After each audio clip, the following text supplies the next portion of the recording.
Estamos já no quinto mês da quarentena imposta pela pandemia de Covid-19. E a essa altura já são perceptíveis muitos reflexos que essa situação traz. Percebe-se muitas pessoas cansadas.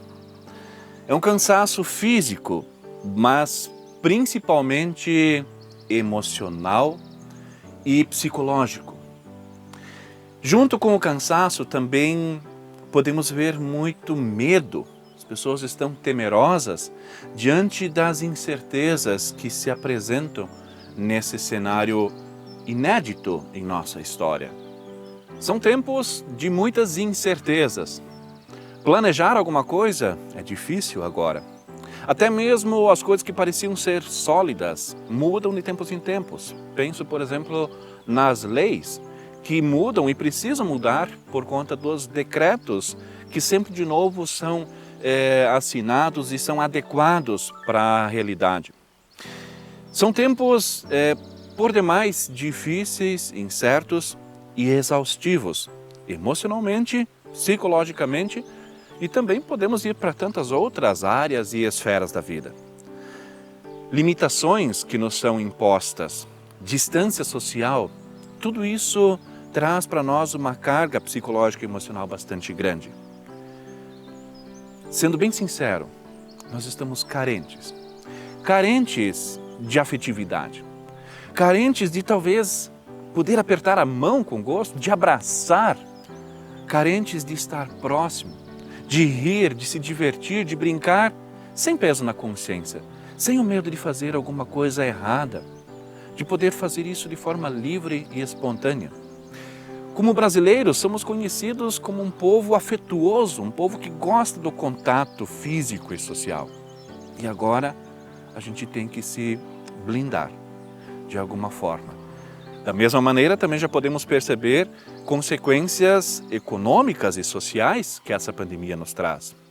Há muitas pessoas que perderam seu emprego, muitas falências, tantos outros com horário de trabalho, jornadas reduzidas e, consequentemente, redução de ganhos.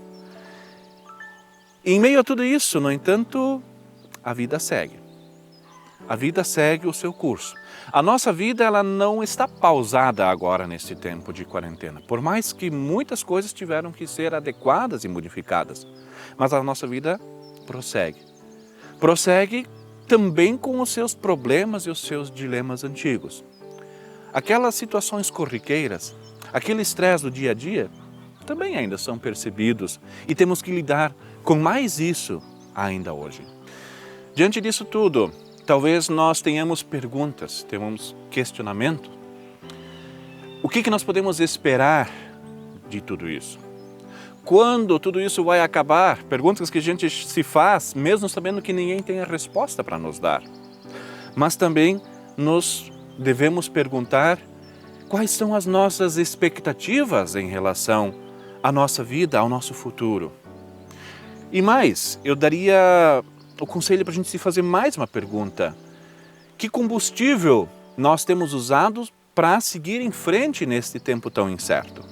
Um texto bíblico que eu gosto bastante e que tem muito a nos dizer nessa direção é a palavra que o apóstolo Paulo escreve aos Romanos, capítulo 8, versículo 24 e versículo 25, onde diz: porque na esperança fomos salvos.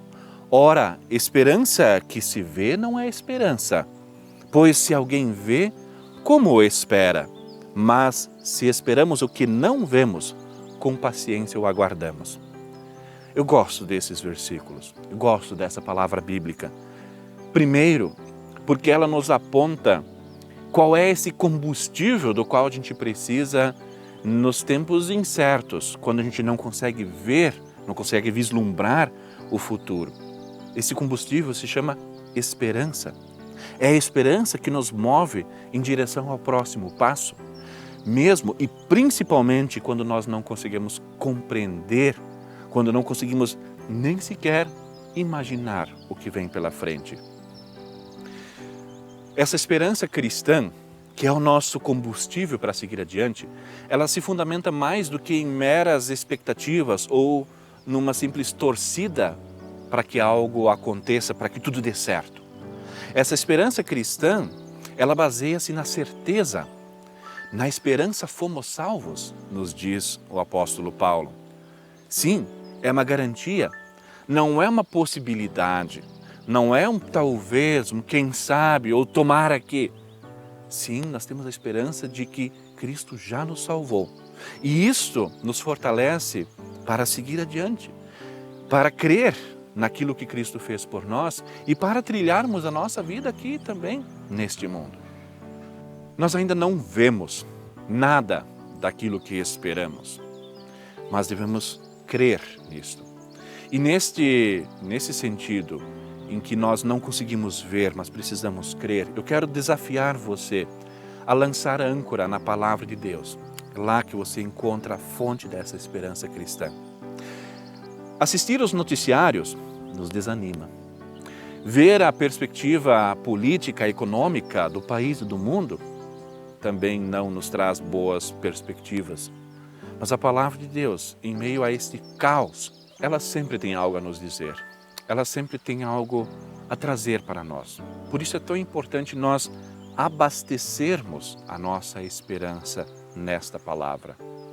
Tem tantas coisas que às vezes a gente procura, mas que não nos preenche, não nos fortalece, não nos anima. Precisamos lembrar que por mais que estejamos no breu, o sol vem pela manhã, o sol brilha novamente. Quando? Não sabemos. Não sabemos ainda quando aqueles tão esperados dias melhores virão, mas sabemos, sim, eles virão. Não é apenas um positivismo, não é apenas uma boa intenção, é a garantia de que Cristo já nos salvou. Deus continua sendo o Senhor da história. Em Cristo Jesus, razão última da nossa esperança, Deus nos conduz por esta vida. Por isso, possamos nos firmar nesta esperança que não decepciona. Eu quero finalizar essa reflexão com as palavras de Hebreus, capítulo 10, versículo 13, que diz: guardemos firmemente a esperança da fé que professamos, pois podemos confiar que Deus cumprirá as suas promessas. Confie nisso, que Deus te guarde e te abençoe. Amém.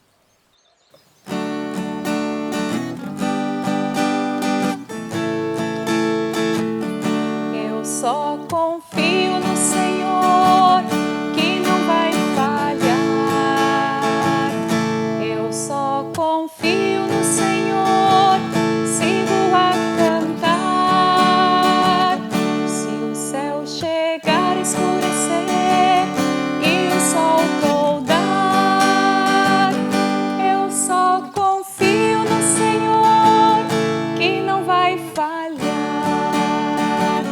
Posso confiar.